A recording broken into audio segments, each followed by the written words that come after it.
যারা প্রাথমিকে সহকারী শিক্ষক হতে চান, দেখুন এটি কিন্তু একটি অনুপাতের অঙ্ক। এই প্রশ্নটি কিন্তু প্রাথমিক সহকারী শিক্ষক নিয়োগ পরীক্ষায় এসেছিল।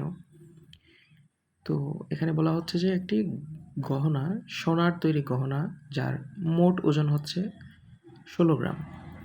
তো এতে প্রথম অবস্থায় সোনা এবং তামার অনুপাত থাকে ৩:১। মানে ১ হচ্ছে তামা এবং ৩ গুণ হচ্ছে সোনা। ঠিক আছে? তো বলছে যে এরপরে আরও কিছু সোনা মেশানো হলো। তো স্বাভাবিকভাবেই সোনার পরিমাণটি বাড়বে। বেড়ে সোনা হয়ে গেছে ৪ গুণ এবং তামা ১ গুণ, ১ গুণই রয়ে গেছে। ঠিক আছে? দেখুন ৩:১ থেকে ৪:১ হয়েছে। এই যে প্রথম অনুপাতটি হচ্ছে সোনা। সোনা কিন্তু বেড়ে গেছে কারণ সোনা আমরা মিশিয়েছি। তো অনুপাতের একটা সূত্র আছে আমরা যেটা জানি যে কোনো কিছুর প্রকৃত মান বের করতে হলে মোট যে অনুপাত আছে অনুপাতের যোগফল, তারপর উপরে থাকবে তার নিজের অনুপাত আর মোট মান ১৬ গ্রাম।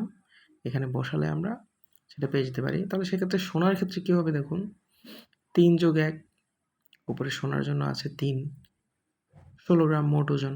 তাহলে কত হতে পারে? এখানে হবে ৪, তারপর আমরা কাটাকাটি করে আমরা মান পেতে পারি এখানে কত? ১২। ঠিক অনুরূপভাবে তামার জন্য কত আছে? ১৬তে ১২ই চলে গেল সোনাতে, তাহলে তামা তো বাকি ৪ হবে। আবার এখান থেকে যদি আমরা পাই ৪ দিয়ে ১৬কে ভাগ করলে হয়ে যাচ্ছে আমাদের ৪। তার মানে দেখুন তামা কিন্তু কনস্ট্যান্ট থাকবে, অর্থাৎ তামার মান কখনো এখানে চেঞ্জ হচ্ছে না, শুধু আমরা সোনাটা আমরা মিশিয়েছি।